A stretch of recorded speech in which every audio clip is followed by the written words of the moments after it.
నమస్కారం day news కి స్వాగతం. ముందుగా ఈనాటి ముఖ్యాంశాలు. టీడీపీ అధినేత చంద్రబాబుపై మండిపడ్డ రాష్ట్ర మంత్రి కొడాలి నాని. అధికారం కోసం చంద్రబాబు ఎంతకైనా దిగజారుతారని ఆగ్రహం. అర్హులైన ప్రతి ఒక్కరికి అమ్మఒడి పథకం అందిస్తున్నామన్న రాష్ట్ర విద్యాశాఖ మంత్రి ఆదిమూలపు సురేష్. జనవరి 11వ తేదీన 2వ విడత అమ్మఒడి పథకాన్ని సీఎం జగన్ ప్రారంభిస్తారని వెల్లడి.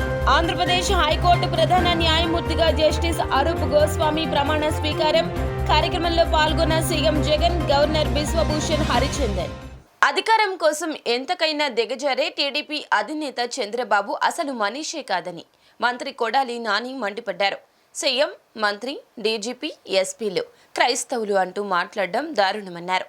అన్ని వర్గాల ప్రజల కోసం ప్రభుత్వం పనిచేస్తుందని చంద్రబాబు గ్రహించాలని కోరారు. గుడివాడలో జరిగిన విలేకరుల సమావేశంలో బుధవారం ఆయన మాట్లాడుతూ, వాడుకోవడం, వదిలేయడం చంద్రబాబుకు వెన్నతో పెట్టిన విద్య అన్నారు.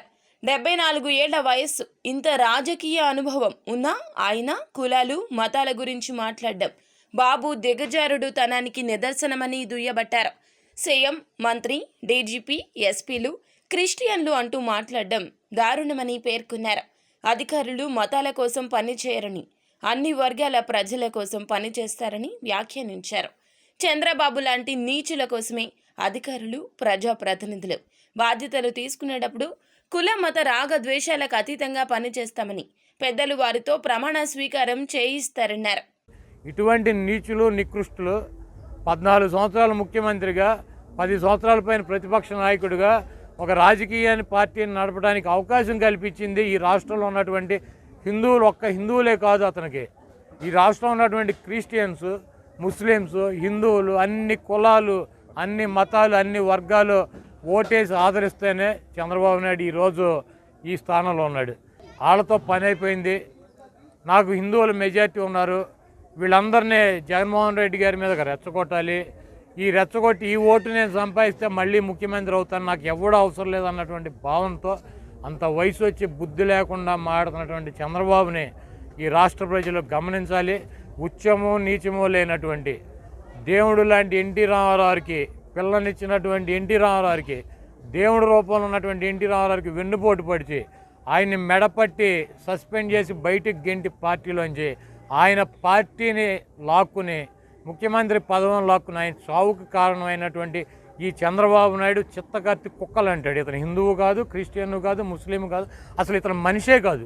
అర్హులైన ప్రతి ఒక్కరికి అవినీతికి తావు లేకుండా అమ్మఒడి పథకాన్ని అందిస్తున్నట్లు రాష్ట్ర విద్యాశాఖ మంత్రి ఆదిమూలపు సురేష్ తెలిపారు.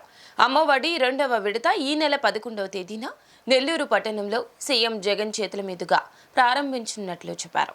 విజయవాడ 1 టౌన్ కేబిఎన్ కళాశాలలో నూతనంగా ప్రవేశపెట్టిన 3 డిప్లొమా కోర్సులను రాష్ట్ర విద్యాశాఖ మంత్రి ఆదిమూలపు సురేష్, దేవాదాయ శాఖ మంత్రి వెల్లంపల్లి ప్రారంభించారు. ఈ సందర్భంగా వారు మాట్లాడుతూ, అర్హులైన ప్రతి ఒక్కరికి అవినీతి, పక్షపాతానికి తావు లేకుండా అమ్మఒడి అందిస్తున్నామన్నారు. అమ్మఒడి 2వ విడత ఈ నెల 11వ తేదీన నెల్లూరు పట్టణంలో సీఎం జగన్మోహన్ రెడ్డి చేతుల మీదుగా ప్రారంభించనున్నామన్నారు. గత సంవత్సరంతో పోలిస్తే ఈ ఏడాది లబ్ధిదారులు పెరగడం జరిగిందని, కరెంటు బిల్లు వల్ల ఆగిన వారికి కొంత సడలింపులు కల్పించామన్నారు.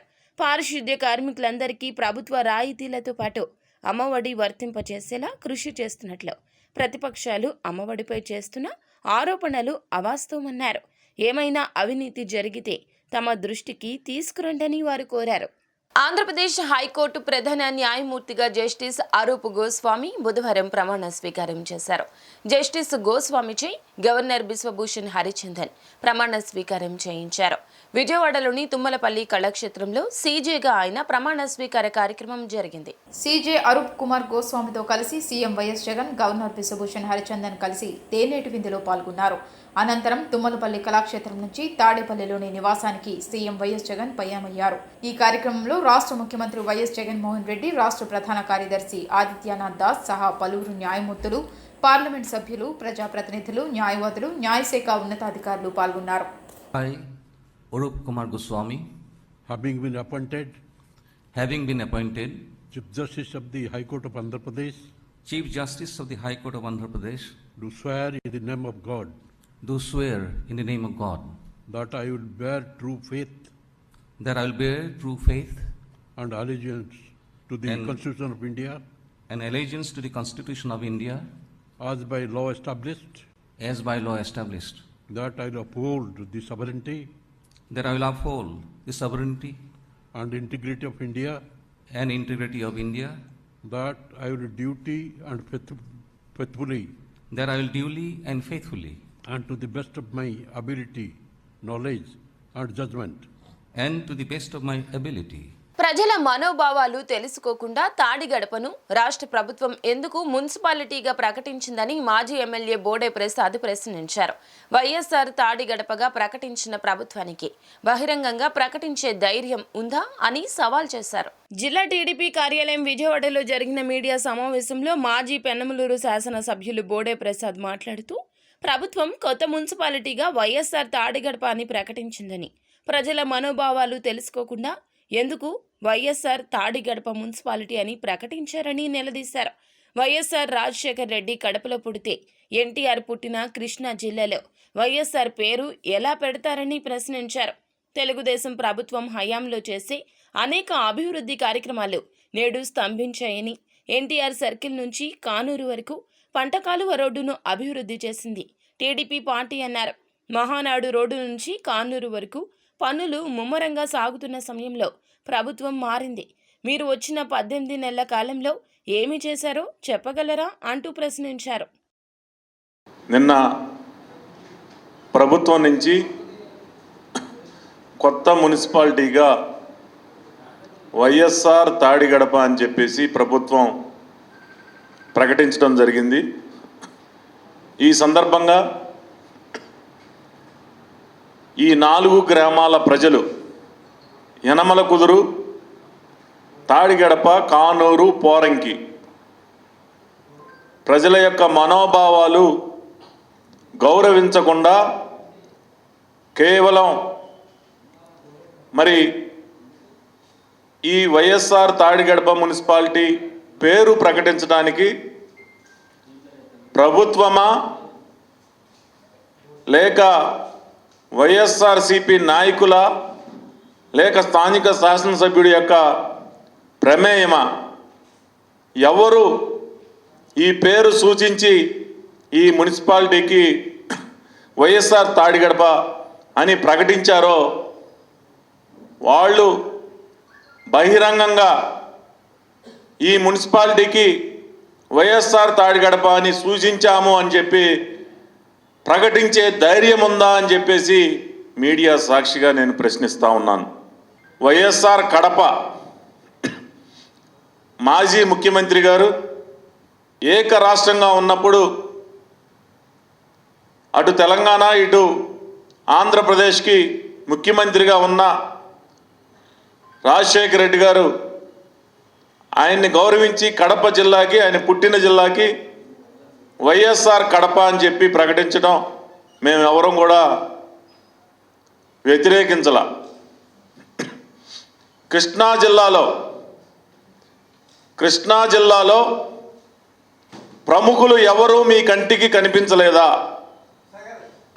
కృష్ణా జిల్లాలో జన్మించిన ప్రముఖుల పేర్లు ఎవరు మీకు గుర్తుకు రాలేదా? ఏమండి, జగన్మోహన్ రెడ్డి గారు 4 గ్రామాలు మనుషులు ఉన్న గ్రామం, మన ఎలముతురు గ్రామము, తాడిగడప గ్రామం, ఈ గ్రామాల్లో వాళ్ళకి మీరు వైఎస్ఆర్ తాడిగడప అని ఎలా పెడతారు? ఏమన్నా రాజారెడ్డి గారు ఎక్కడ పుట్టారా? లేకపోతే మీ నాన్నగారు రాజశేఖర రెడ్డి గారు ఎక్కడ పుట్టారా? ఇక్కడ పుట్టింది నందమూరి తారక రామారావు గారు, తెలుగుదేశం పార్టీ స్థాపించింది. పెడితే ఎన్టీఆర్ తాడిగడప పంచాయతీ అని పెట్టండి, మున్సిపాలిటీ అని పెట్టండి. అంతేగాని మీరు వైఎస్ఆర్ తాడిగడప పెడతారంటే ఇక్కడ ఒప్పుకోరు. మైనార్టీలు చాలామంది ఉన్నారు, ప్రముఖులు చాలామంది ఉన్నారు, పేర్లు పెద్ద పెద్ద మేధావులు ఉన్నారు, వాళ్ళ పేర్లు పెట్టండి. కానీ మీరు ఎక్కడ పెట్టుకున్నారు? వైఎస్ఆర్ పేరు పెట్టుకున్నారు ఎక్కడ? మీ ఊళ్ళో కడపలో. ఇక్కడ ఎలా పెడతారు మీరు? ఇక్కడ పుట్టారా? లేకపోతే మీరు తాడిగడప చేశారా మీరు ఏమైనా? వైఎస్ఆర్ ప్రభుత్వం అధికారంలోకి వచ్చిన తరువాత ప్రతి పథకంలో మహిళలకు పెద్దపీట వేస్తున్న ఘనత సీఎం జగన్దే అని వైసీపీ తూర్పు ఇన్ఛార్జ్ దేవినేని అవినాష్ అన్నారు. కృష్ణలంక ప్రాంతం అభివృద్ధికి కట్టుబడి వైసీపీ ప్రభుత్వం పనిచేస్తుందని, అర్హులైన ప్రతి ఒక్కరికి ఇళ్లు ఇస్తామని ఆయన హామీ ఇచ్చారు. బుధవారం నియోజకవర్గంలోని కృష్ణలంక పొట్టి శ్రీరాములు హైస్కూల్ నందు జరిగిన నవరత్నాలు పేదలందరికీ ఇళ్లు పట్టాల పంపిణీ కార్యక్రమంలో ముఖ్య అతిథిగా పాల్గొన్న అవినాష్ 20, 21, 22 డివిజన్ల లబ్ధిదారులకు ఇళ్ల పట్టాలు అందజేశారు. ఈ సందర్భంగా అవినాష్ మాట్లాడుతూ గత వారం రోజుల నుండి ఇళ్ల పట్టాల పంపిణీ పండుగ వాతావరణంలో ఆనందోత్సాహాలతో జరుగుతుంది అని, నాడు స్వర్గీయ రాజశేఖర్ రెడ్డి దగ్గర స్వర్గీయ దేవినేని నెహ్రూ పనిచేసిన విధంగా నేడు జగన్మోహన్ రెడ్డి నాయకత్వంలో నేను పనిచేస్తూ మీ అందరికీ ఇళ్ల పట్టాలు అందజేయడం అదృష్టంగా భావిస్తున్నాను అని అన్నారు. కానీ ప్రతిపక్ష పార్టీలు చేసిన కుట్రల వలన కృష్ణలంక ప్రాంత వాసులకు ఇప్పుడు హామీ పత్రాలు మాత్రమే ఇస్తున్నామని, అదే కొంచెం బాధగా ఉందని, త్వరలోనే అన్ని అడ్డంకులు అధిగమించి మీకు రిజిస్ట్రేషన్ పట్టాలు అందజేస్తామని చెప్పారు. ఈ కృష్ణలంక ప్రాంతం వైఎస్ఆర్ కాంగ్రెస్ పార్టీకి కంచుకోట అని, అందుకే గత ప్రభుత్వాలు చిన్నచూపు చూశాయని, కానీ జగన్మోహన్ రెడ్డి మీ అందరికీ ఉన్నతమైన జీవన విధానాలు కల్పించాలని ఖరీదైన రాజధాని ప్రాంతంలో మీకు ఇళ్ల స్థలాలు కేటాయించడం జరిగిందని అన్నారు. ఎవరూ కూడా ఆందోళన చెందాల్సిన అవసరం లేదని, అర్హత ఉన్న ప్రతి ఒక్కరికి ఇళ్ల పట్టా అందజేయడంతో పాటు మీకు కేటాయించిన స్థలంలో అన్ని మౌలిక వసతులతో కాలనీలు నిర్మించి బస్ సౌకర్యం కూడా కల్పిస్తామని భరోసా ఇచ్చారు. మగవారైతే వ్యసనాలకు లోను అయ్యి ఇచ్చిన ఇంటిని నాశనం చేస్తారని, అదే మహిళలైతే సక్రమంగా కుటుంబం నడుపుతారని భావించి ఇళ్ల పట్టాలు మీ మహిళల పేరు మీద ఇస్తున్న మహిళా పక్షపాతి జగన్ అని తెలిపారు. అదేవిధంగా ఈ ప్రాంతంలో ప్రజలు మార్కెట్ లేక ఇబ్బందులు పడుతున్నారని, త్వరలోనే ఇక్కడ మార్కెట్ మరియు మీకు అవసరమైన అంతర్గత రోడ్లు నిర్మాణాలు చేసి ప్రజలకు అందుబాటులో తీసుకొస్తామని హామీ ఇచ్చారు.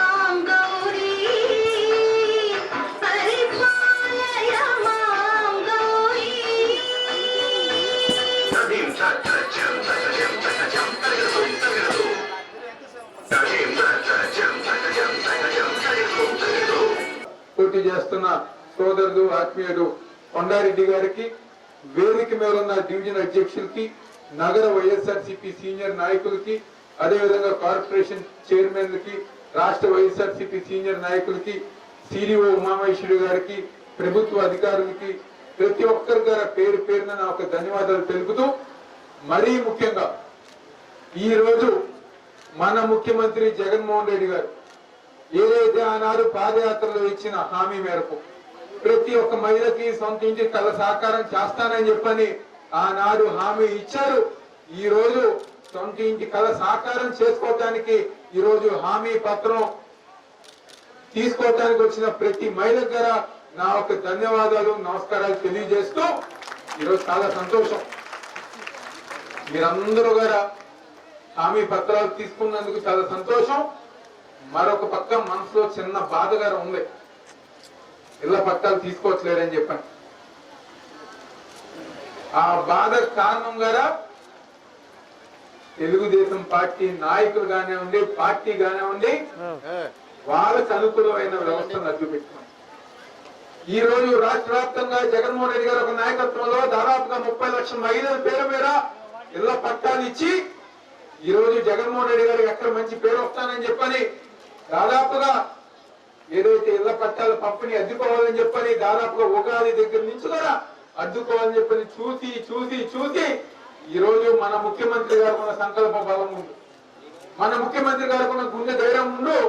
వాళ్ళొక్క వ్యవస్థలు కానివ్వండి, వాళ్ళొక్క కుళ్ళు రాజకీయాలు కానివ్వండి, వాళ్ళొక్క అబద్ధపు రాజకీయాలు కానివ్వండి, ప్రతిదీ కూడా ఈ రోజు అడ్డుకట్ట వేసి ఈ రోజు ఇళ్ల పట్టాలు అడ్డుకొని జరిగితే ఈరోజు మొన్న 25వ తారీఖున క్రిస్మస్ పర్వదినాన, ముక్కోటి ఏకాదశి పర్వదినాన ఆ కార్యక్రమం ప్రారంభించి అని చిన్న బాధ. మన కృష్ణంక ప్రాంతంలో ఏదైతే పక్కనే ఉన్న అమరావతి ప్రాంతంలో ఖరీదైన ప్రాంతంలో మనందరి ద్వారా ఇళ్ల పట్టాలు కేటాయించి అవన్నీ కూడా కోర్టులో ఉండి మనందరి ద్వారా జగన్మోహన్ రెడ్డి గారు ధైర్యం కల్పించడం కోసం, నమ్మకం కల్పించడం కోసం, ఇక్కడ ఉన్న అక్క చెల్లెలందరి ద్వారా నమ్మకం కల్పించడం కోసం నేనున్నాను, మీకు మీ సోదరుడిగా మీ పెద్దగా నేనున్నాను, ప్రతి ఒక్కరి ద్వారా ఇళ్ల స్థలం నేను మీకు ఇస్తానని చెప్పని ఈ రోజు మీ అందరికీ ఒక హామీ పత్రం ఇస్తాం జరుగుతుంది. 25వ తారీఖు నుంచి కూడా మనం పట్టాల డిస్ట్రిబ్యూషన్ అనేది జరుపుకుంటూనే ఉన్నాం. ఇది మీరు టీవీలో చూసి ఉంటారు, రోజు పేపర్లలో చూసి ఉంటారు. మన ఈస్ట్ కాన్స్టిట్యున్సీ నుంచి మనం రోజు 2-3 డివిజన్లని కలుపుకుంటూ తిరుగో పట్టాలు కానివ్వండి, హౌస్ పట్టాలు కానివ్వండి, రెగ్యులేషన్ కానివ్వండి, ఇలా రకరకాల కార్యక్రమాలు చేసుకుంటూ వచ్చాము. చిన్న డేటా ఒకటి మీకు చెప్తానండి. మనం మొత్తం కృష్ణా జిల్లాలోనే దాదాపు 3 లక్షల పట్టాలు అనేది మన ఈ కార్యక్రమం ద్వారా ఇస్తున్నాం. అందులో మన విజయవాడ నగరపాలక సంస్థ నుంచి 1,80,000 మంది మాకు ఇల్లు లేవు, ఇళ్ల పట్టాలు కావాలి అని అప్లై చేసుకుంటే వాళ్ళలో అర్హులు అని తెలిసిన వాళ్ళు 93,310 మంది. అందులో మీరు కూడా ఉన్నారు. ఇందులో 68,530 మందికి పట్టాలు అనేవి మనం ప్రింట్ చేసుకోవడం, డిస్ట్రిబ్యూట్ చేసుకోవడం కూడా కంటిన్యూస్ గా జరుగుతుంది. ఇకపోతే 28,530 మందికి మాత్రమే క్యాపిటల్ రీజన్ డెవలప్మెంట్ ఏరియా అంటే మీరనే సిఆర్డి ఏరియాలో ఇల్లు అనేది కేటాయించడం జరిగింది. సినిమాలో విలన్ లాగా రావు గోపాలరావు లాగా చంద్రబాబు చేసే రాజకీయాలు మీరందరూ కూడా కరెక్ట్ గా గమనించాలి తల్లి. మీకు ఇల్లు రాకోకుండా ఆపింది వారికి ఇష్టమైన బెంచీల్లో, కోర్టుల్లో, హైకోర్టుల్లో ఏసీ జడ్జీల దగ్గర కేసులు ఆపించిన చరిత్ర వాళ్ళది. మీరు ఎప్పుడన్నా చూసారా? ఒక రిటైర్డ్ ఎంప్లాయ్ వెళ్తుంటే మంచి చదువు నేర్పింది, మంచి పథకాలు అమలు చేసిందని ఆవిడికి సెండాప్ ఇవ్వడం చూసాం. గౌరవనీయులైన ఒక రిటైర్డ్ జడ్జి వెళ్తుంటే, ఒక పార్టీ అధికార ప్రతినిధి రిజైన్ అయ్యి వెళ్తుంటే ఏ విధంగా పూలు జల్లి వాళ్ళకు అనుకూలంగా వచ్చిన జడ్జిమెంట్లు అంటే మీ ఇల్లు ఆపడం ఇంకోటి వీటికి ప్రత్యుపకారంగా ఆయనకి అంత ఘన సన్మానం చేసి పంపారో చూశారు కదా మొన్న. జగన్ గారి కుటుంబమే కాదు, రాజశేఖర రెడ్డి గారికి కానీ అందరికి కూడా ఒక ఖర్చుకోట. మనం జగన్మోహన్ రెడ్డి గారు పాదయాత్ర చేస్తూ 3,640 కిలోమీటర్ల పాదయాత్ర చేస్తూ కృష్ణా జిల్లాలో అడుగుపెట్టినటువంటి సందర్భంలో మీ అందరూ ఆయన్ని స్వాగతం పలికి ఈ కృష్ణా కనకదుర్గమ్మ వారధిని కూడా కుదిపేసినటువంటి మీ అందరికి కూడా పేరు పేరున్నటువంటి ధన్యవాదాలు. ఎందుకంటే అప్పటి నుంచి నాకు మళ్ళీ ఎప్పుడో మీకు ఆ ధన్యవాదాలు చెప్పేదానికి అవకాశం రాలా. ఆ ఘనత రాష్ట్రంలో మనకే దక్కింది. అట్లాగే జగన్మోహన్ రెడ్డి గారి పాదయాత్రలో ప్రతి ఒక్క పేదవాడిని, మధ్యతరగతి వాళ్ళని అందరినీ కూడా కులాలు చూడకుండా, మతాలు చూడకుండా, పార్టీలను చూడకుండా ప్రతి ఒక్కరిని కలిసి వాళ్ళ మనోభావాలని ఆలకించి వాళ్ళ యొక్క భావాలు, బాధలు అన్ని కూడా తెలుసుకొని ఆయన ముఖ్యమంత్రి అయిన రోజు కాడి నుంచి కూడా ఆయన ఏదైతే మేనిఫెస్టో ఇచ్చారో అవన్నీ కూడా ఇంప్లిమెంట్ చేసేటువంటి ధోరణిలో ఆయన ప్రయాణం చేస్తా ఉన్నారు. దాంట్లో అనేక ఒడుగుడుకులు, అనేక ఇబ్బందులు, అనేక రకాల బాధలు కూడా క్రియేట్ చేసినా కూడా అవన్నీ తట్టుకుని ముందుకెళ్తున్నటువంటి ఏకైక వ్యక్తి జగన్మోహన్ రెడ్డి గారు. 21-22 డివిజన్లో దాదాపు 6,000 గణనం వచ్చిన ఇల్లు ఇచ్చినందుకు ముఖ్యమంత్రి గారికి ధన్యవాదాలు. మీరు నిరాశపడద్దు, అందరికీ ఇల్లు ఇప్పించే భాగంలో మన అవినాష్ గారు దాని గురించి ఫైట్ చేస్తున్నారు. మనకి రాజధాని ప్రాంతంలో ఇచ్చారు ఫస్ట్ నుంచి, అదే మ్యాపింగ్ చేసి రాజధానిలో ఇవ్వాలని మన గురించి అవినాష్ గారి గురించి ముఖ్యమంత్రి గారితో కూడా మాట్లాడుతున్నారు. టీడీపీ వాళ్ళు కోర్టులో కేసులు ఇస్తే ఆపించి అక్కడ రాజధానిలో వాళ్ళ కులస్తులు లేకపోతే వాళ్ళే ఉండాలతో ఈ బడుగు బలహీన వర్గాలు రానివ్వకుండా అడ్డుకునే భాగంలో దాని కోర్టులో వేపించారు. తొందరలోనే 1 నెలలో 2 నెలల్లో తీర్పు అవ్వని అలాగానే మనల్ని బాండ్లు ఇచ్చి రిజిస్ట్రేషన్ ఫామ్ కూడా ఇస్తారు. ఒక ఎండ లేదు, వర్షం లేదు, వరద లేదు, కరోనా లేదు, ఇంటిలో చిన్నపిల్లలు ఉన్నా కూడా ఆయన ఎంతో మనకి ముందుకొచ్చి కార్యక్రమాలు చేసినటువంటి మీ అందరికీ తెలుసు. కూరగాయలే పంచారా, మనకి ఏం అందుతున్నాయో లేదో పథకాలు తెలుసుకున్నారా, వరద వచ్చినప్పుడు కూడా వరదలో ఆయన మోకాళ్ళ లోతు పైనే వాటర్లో దిగి నడిచి జనాలు ఇంత కష్టపడుతున్నారని చెప్పి మనందరితో ఎంతో సహవాసంగా ఈ టైంలో కరోనా టైంలో ఎంతో ఇదిగా ఉన్నారు. వరదల టైంలో కూడా మనందరం కూడా ఆయన్ని చేసిన సేవలు మరవకోకుండా మనం ఎంతో ముందుకు తీసుకెళ్లాలని కోరుకుంటున్నాం. రామతీర్థంలో జరిగిన ఘటన బాధాకరమని జనసేన రాష్ట్ర అధికార ప్రతినిధి పోతిన మహేష్ అన్నారు. వైసీపీ టీడీపీల అసలు స్వరూపాన్ని ప్రజలు గమనిస్తూనే ఉన్నారన్నారు. బీజేపీ జనసేన నేతలను రామతీర్థానికి ఎందుకు అనుమతి ఇవ్వలేదని ఆయన ప్రశ్నించారు. జనసేన బీజేపీ జిందాబాద్, భారతీయ జనతా పార్టీ జై శ్రీరామ్. హిందూ గుళ్ళపై దాడులను ఖండించండి. హిందూ గుళ్ళపై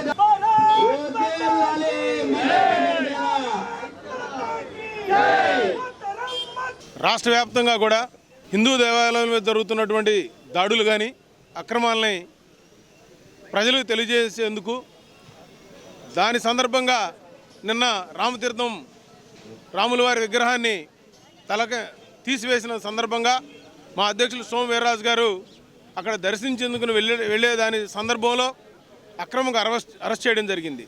దాని సందర్భంగా రాష్ట్ర వ్యాప్తంగా ఈ రోజున భారతీయ జనతా పార్టీ జనసేన కలిసి మేము ఇక్కడ ఒక ధర్నా కార్యక్రమాన్ని నిర్వహించడం జరుగుతూ ఉంది.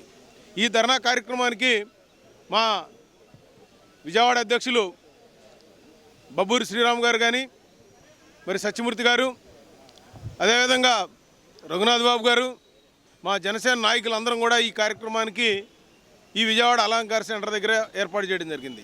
నగరానికి సంబంధించినటువంటి అనేక మంది సీనియర్ నాయకులు, మహిళా సోదరిమణులు అందరూ కూడా ఈ కార్యక్రమంలో పాల్గొంటున్నారు. మేము నిన్న రాష్ట్ర పార్టీ ఇచ్చినటువంటి పిలుపు మేరకు రామతీర్థకు వెళ్ళడం జరిగింది. అయితే అన్ని మార్గాలు కూడా దిగ్బంధం చేశారు. వీర్రాజు గారిని రామతీర్థ యొక్క పొలిమేరలోని నెల్లిమర్ల దగ్గరే అరెస్ట్ చేయడం జరిగింది. చాలా పాశవికంగా ఆయన్ని చేతులతోటి అలా ఎత్తి ఒక సామాన్ని పడేసినట్టుగా వ్యాన్లో పడేసి పట్టుకెళ్ళడం అనేది మీరు చూసుంటారు ఫోటోలు. చాలా హేయమైనటువంటి చర్య. ఈ రకమైనటువంటి పాశవికమైనటువంటి పరిపాలన ఈరోజు రాష్ట్రంలో జరుగుతుంది. రామతీర్థలో వైఎస్ఆర్సీపీ గొడ్డలతో రాముడి తల నరకడం అత్యంత ఆటవికమైనటువంటి చర్య. హిందువుల మనోభావాల మీద, హిందూ ధర్మం మీద, హిందువుల ఆచారాల మీద ఎంత దారుణమైనటువంటి దాడి జరిగినా ప్రభుత్వం ఇంతవరకు సరైన రీతిలో స్పందించకపోవడం చాలా దారుణమైనటువంటి విషయం. నిన్న రామతీర్థ సాక్షిగా వైసీపీ టీడీపీల కుట్ర రాజకీయం బయటపడింది. ఎందుకని బీజేపీ జనసేన నాయకుల్ని రామతీర్థ సందర్శన చేయకుండా, పరిశీలన చేయకుండా అడ్డుకున్నారో ఈ రాష్ట్ర ప్రజలందరికీ కూడా అర్థమైంది. ఈ రాష్ట్రంలో 2 కుటుంబ పార్టీలే ఉండాలా? దేవుణ్ణి సందర్శించడానికి కూడా బీజేపీ అధ్యక్షులు సోము వీర్రాజు గారిని, జనసేన పార్టీ నాయకులు శివశంకర్ గారిని, సత్యగారు లాంటి రాష్ట్ర ప్రధాన కార్యదర్శుల్ని, రాష్ట్ర అధ్యక్షులైన సోము వీర్రాజు గారిని కూడా ఎందుకు అనుమతించలేదు? హిందువుల దేవాలయాల మీద అనేకమైన దాడులు చేస్తుంటే ఇక్కడున్న దద్దమ్మ మంత్రి మొన్నటికి మొన్న రామతీర్థంలో జరిగిన రాముల వారి విగ్రహం, రాముల వారి తల నరికారంటే అక్కడున్న చైర్మన్ తొలగించామని మంత్రి చెప్తున్నాడు. మరి అదే శాఖకు సంబంధించిన ఎల్లంపల్లి మంత్రిని ఎందుకు తొలగించట్లేదు? అలాంటి దద్దమ్మ మంత్రిని ఎందుకు తొలగించట్లేదు? మేము వైఎస్ఆర్ పార్టీ జగన్మోహన్ రెడ్డి గారిని అడుగుతున్నాం మేము. ఎందుకంటే ఒక మంత్రి చెప్తాడు, అయ్యా రథం తగలాడిపోయిందంటే కొత్త రథం ఇస్తామని. హిందువుల మనోభావాలంటే ఆటలు ఆడుకుంటున్న ఈ ప్రభుత్వాన్ని 62, 63, 64 డివిజన్లలో అర్హులైన పేదలకు 6,000 ఇళ్ల పట్టాలను సెంట్రల్ ఎమ్మెల్యే మల్లాది విష్ణు పంపిణీ చేశారు. నగరంలో 1,00,000 మందికి ఇళ్లు మంజూరు చేస్తామని సీఎం జగన్ ఆదేశానుసారం జనవరి 20వ తేదీ వరకు ఇళ్ల పట్టాలను అందిస్తామని ఆయన తెలిపారు. దేశంలో ఏ ముఖ్యమంత్రి చేయని విధంగా సీఎం జగన్ సుపరిపాలన అందిస్తున్నారని ఎమ్మెల్యే మల్లాది విష్ణు అన్నారు. ఈ సందర్భంగా విజయవాడ రాధానగర్లోని 62, 63, 64 డివిజన్లో అర్హులైన వారికి ఇళ్ల పట్టాలు పంపిణీ చేశారు. రాష్ట్రంలో సీఎం జగన్ పేద ప్రజలకు 30 లక్షల ఇళ్లు ఇచ్చారని, 20వ తేదీ వరకు ఇళ్ల పట్టాల పంపిణీ కార్యక్రమం జరుగుతుందని అన్నారు. నున్న, సూరంపల్లి, కొండపాములూరు ప్రాంతాలను నగరంగా మారుస్తామని అన్నారు. టిట్కో ఇళ్ల విషయంలో ప్రజలను చంద్రబాబు మోసం చేశారని, టిట్కో పేరుతో 12,000 మంది దగ్గర నుండి చంద్రబాబు డబ్బులు వసూలు చేశారని మండిపడ్డారు. 432 ఎకరాలను ప్రభుత్వం సేకరించడం జరిగింది.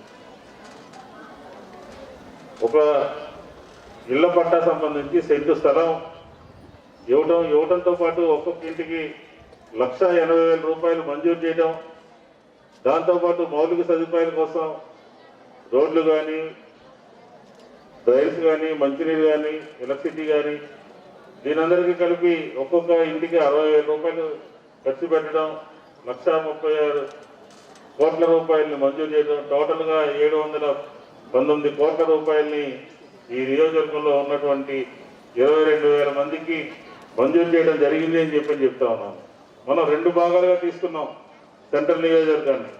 కొన్ని ఈ సింగనగర్, పాయకాపురం ఉన్నటువంటి ప్రాంతాల్లో మనకి అందుబాటులో ఉన్నటువంటి నున్న కానీ, తోరపల్లి కానీ, వెదురుపావులూరు కానీ, కొండపావులూరు కానీ, ఇటు పక్క ఉన్నటువంటి వారందరికీ దగ్గరలో మనం తీసుకోవడం జరిగింది. అది ఇంకొక ఫ్లైఓవర్ అవతల పక్క కొన్ని డివిజన్స్లో అమరావతిలో అంటే మన బ్యారేజీకి పక్కనే దాదాపుగా 7,200 మందికి అక్కడ ఫ్లాట్లు ఇవ్వడం జరిగింది అని చెప్పి సవినయంగా మీ అందరికీ కూడా తెలియజేసుకుంటా ఉన్నాను. నగరంలో ఇల్లు లేనటువంటి వాళ్ళు, ప్రతి నెల అద్దె కట్టుకునేటటువంటి వాళ్ళ సంఖ్య చాలా అధికంగా ఉంది. ఈరోజు మన దగ్గరికి 30,000 వచ్చినా ఇంకా మాకు రాలేదని సచివాలయం దగ్గర కానీ, మా దగ్గర కానీ, అధికారుల దగ్గర కానీ వెళ్ళేటటువంటి వారి సంఖ్య నాకు అంచనా ప్రకారం ఇంకా 10,000 మంది ఉంటారు అని చెప్పి నేను అంచనా వేస్తున్నాను. వారందరికీ కూడా ఈ రాబోయే 3 సంవత్సరాల్లో స్థలంలో పాటు ఇళ్ళని కూడా కేటాయించే కార్యక్రమం ఉన్నది అని చెప్పి ఈ సందర్భంగా నేను చెప్తా ఉన్నాను. పీజీ చేసే విద్యార్థులకు జగనన్న విద్యా దీవెన పథకాన్ని రద్దు చేస్తూ జీవో నెంబర్ 77ను విడుదల చేయడం దారుణమని ఏబీవీపీ రాష్ట్ర కార్యదర్శి చెల్లా కౌశిక్ అన్నారు. ప్రభుత్వ కళాశాలల్లో పీజీ చేసే విద్యార్థులకు స్కాలర్షిప్లు అందించి వారి సమస్యల పరిష్కారానికి చర్యలు తీసుకోవాలన్నారు. రాష్ట్ర ప్రభుత్వం ఇటీవల విడుదల చేసిన జీవో నెంబర్ 77ను రద్దు చేయాలంటూ అఖిల భారత విద్యార్థి పరిషత్ విజయవాడ ధర్నా చౌక్ బుధవారం నిరసన దీక్ష చేపట్టింది. ఈ సందర్భంగా ఏబీవీపీ రాష్ట్ర కార్యదర్శి చెల్లా కౌశిక్ మీడియాతో మాట్లాడారు. ప్రజా సంకల్ప యాత్రలో విద్యారంగానికి ఇచ్చిన హామీలను నెరవేర్చడంలో సీఎం జగన్ వైఫల్యం చెందారంటూ విమర్శించారు. ముఖ్యంగా పోస్ట్ గ్రాడ్యుయేషన్ చేసే విద్యార్థులకు జగనన్న విద్యా దీవెన పథకాన్ని రద్దు చేస్తూ జీవో నెంబర్ 77ను విడుదల చేయడాన్ని ఖండిస్తున్నామన్నారు. ప్రభుత్వం పునరాలోచన చేసి ఎయిడెడ్ కళాశాలలో పోస్ట్ గ్రాడ్యుయేషన్ చేసే విద్యార్థులకు ఉపకార వేతనాలు దక్కేలా చర్యలు తీసుకోవాలని డిమాండ్ చేశారు.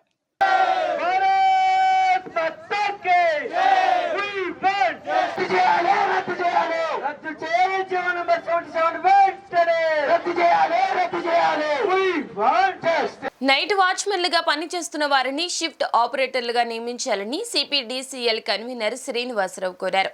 ఐటీఐ అర్హత ఉన్నవారిని తీసుకోవాలని గతంలో కూడా కోరినట్లు ఆయన గుర్తు చేశారు. యాజమాన్యానికి అనేక సార్లు వినతి పత్రం ఇచ్చినా పట్టించుకోవడం లేదని ఆయన ఆవేదన వ్యక్తం చేశారు. 2014 నుంచి తాము పనిచేస్తూ న్యాయమైన డిమాండ్లు పరిష్కరించాలని కోరుతున్నామన్నారు.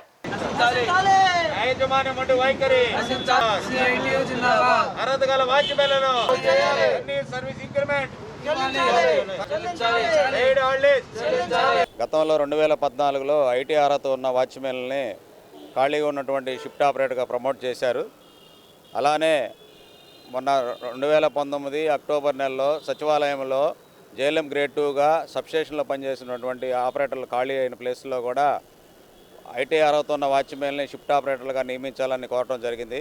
యాజమాన్యానికి పలు దఫాలుగా వినతి పత్రాలు ఇచ్చినా కానీ వాళ్ళు లెక్క చేయలేని పక్షంలో గత్యంతరం లేని పరిస్థితుల్లో మేము ఈ ధర్నాకు పూనుకున్నామని తెలియజేస్తున్నాం. ఇప్పటికైనా యాజమాన్యం మేలుకొని కార్మికుల పక్షాన్ని న్యాయం చేయాల్సిందిగా కోరుచున్నాము. న్యాయం జరగని పక్షంలో ఇంకా ఉద్యమాన్ని ఉధృతం చేస్తామని తెలియజేస్తున్నాము. 2014 ఎస్పీడీసీఎల్ సీఎండి హెచ్వై దొరగారు ఇచ్చిన watchman to shift operator promotion ఏదైతే జీవో ఉందో ఆ జీవోని ఇంప్లిమెంట్ చేయాలని మన యునైటెడ్ ఎలక్ట్రిసిటీ వర్కర్స్ యూనియన్ తరఫున హైకోర్టుకు వెళ్ళారు. హైకోర్టు కార్మికులకి పక్షాన తీర్పునిచ్చింది. మళ్ళీ ఆ తీర్పు కాపీని తీసుకొని మంత్రి గారిని సీఎండీని పలు దఫాల కలస్తం జరిగింది. మంత్రి గారు స్పష్టమైన హామీ ఇచ్చారు మీడియా పూర్వకంగా. అక్టోబర్ 28వ తారీఖున స్పష్టంగా ప్రెస్ మీట్లో చెప్పారు. అయినా కానీ దాన్ని ఇంత మట్టికి పట్టించుకున్న నాదుడే లేరు. దయచేసి మా కార్మికులకి ఏదైతే వాచ్మెన్ టు ఆపరేటరు డిమాండ్ ఉందో అది సీఎండీ గారు ఇచ్చిన కాగితం మీద కానీ హైకోర్టు ఇచ్చిన ఆర్డర్ మీద కానీ మంత్రి గారు ఇచ్చినటువంటి స్పష్టమైన హామీ కానీ నిలబెట్టుకోవాలని ప్రభుత్వాన్ని డిమాండ్ చేస్తున్నాం. వార్తలు ముగించే ముందు ముఖ్యాంశాలు మరోసారి. టీడీపీ అధినేత చంద్రబాబుపై మండిపడ్డ రాష్ట్ర మంత్రి కొడాలి నాని. అధికారం కోసం చంద్రబాబు ఎంతకైనా దిగజారుతారని ఆగ్రహం. అర్హులైన ప్రతి ఒక్కరికి అమ్మఒడి పథకం అందిస్తున్నామన్న రాష్ట్ర విద్యాశాఖ మంత్రి ఆదిమూలపు సురేష్. జనవరి 11వ తేదీన 2వ విడత అమ్మఒడి పథకాన్ని సీఎం జగన్ ప్రారంభిస్తారని వెల్లడి. ఆంధ్రప్రదేశ్ హైకోర్టు ప్రధాన న్యాయమూర్తిగా జస్టిస్ అరూప్ గోస్వామి ప్రమాణ స్వీకారం.